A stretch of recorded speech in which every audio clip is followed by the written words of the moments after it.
গতকাল রাত এই খালার বাড়িতে আমরা এসেছিলাম, তো আজ সন্ধ্যায় আবার চলে যেতে হচ্ছে। আমার যে খালার বাড়িতে এসেছিলাম সে খালাতো ভাই, তার অফিস খোলা, সে চলে যাচ্ছে। আমারও ঢাকা থেকে জরুরি একটা ফোন এসেছে, ঢাকায় ফিরে যেতে হবে।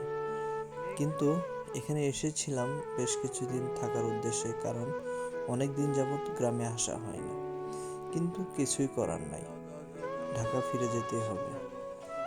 তো আমরা খুব দ্রুত বাড়ি থেকে বের হয়ে গেলাম। খুব অন্ধকার ছিল, রাত তখন 7:30 বেজে গেছে। খাওয়া দাওয়া করে আমরা বের হয়ে গেলাম। তো অজেপরাগা, ওখান থেকে গাড়ি তেমন পাওয়া যায় না। তো আমরা রোডে কাছে না, একটু দূরেই বাড়ি। তো আমরা রোডে গিয়ে খুব দ্রুত অটো পেয়ে গেলাম, অটোতে উঠে বসলাম। মেন শহরে যেতে হবে, ওখান থেকে বাসে আমরা ময়মনসিংহ ব্রিজে যাব। তো গিয়ে আমরা বাস পেয়ে গেলাম, বেশি কষ্ট হলো না, দাঁড়িয়ে থাকতে হলো না। কিন্তু বাসে উঠেই দেখি সেই পরিমাণের মানুষের চাপ, কিন্তু কিছু করার নাই, আমাদের ঢাকা ফিরে যেতে হবে। বেশ কিছুক্ষণ দাঁড়িয়ে থাকার পর সিট পেলাম আর বসে নিলাম। তো আরেকটি কথা বলা হয়নি, ময়মনসিংহ ব্রিজে আবার আমার চাচাতো ভাই আমার জন্য অপেক্ষা করছিল।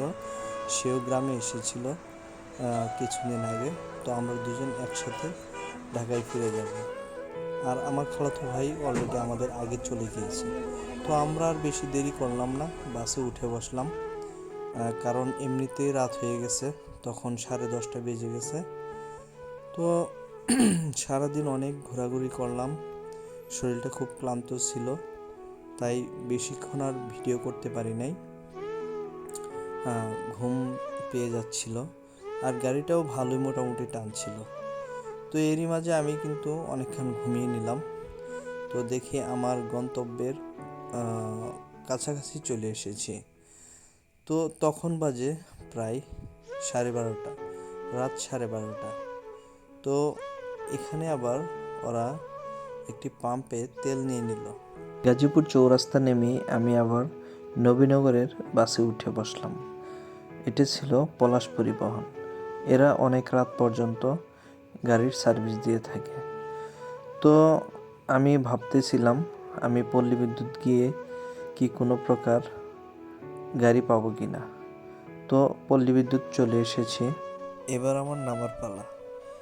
তো তখন বেজে গেছে প্রায় 2টার কাছাকাছি। তো নেমেই দেখি পুরো রাস্তা ফাঁকা, কোনো অটো রিক্সা বা সিএনজি কিছুই পেলাম না। তো কি আর করার, কিছু করার নাই, হেঁটেই যেতে হবে। তো হাঁটা শুরু করলাম। তো আমার পল্লী বিদ্যুৎ থেকে আমাদের বাসায় যেতে প্রায় 20 মিনিট সময় লাগে। তো আমি হাঁটা শুরু করলাম। তো হাঁটতে হাঁটতে 20 মিনিট পর বাসায় এসে পৌঁছালাম।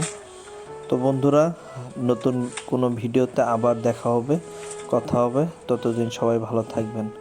আসসালামু আলাইকুম।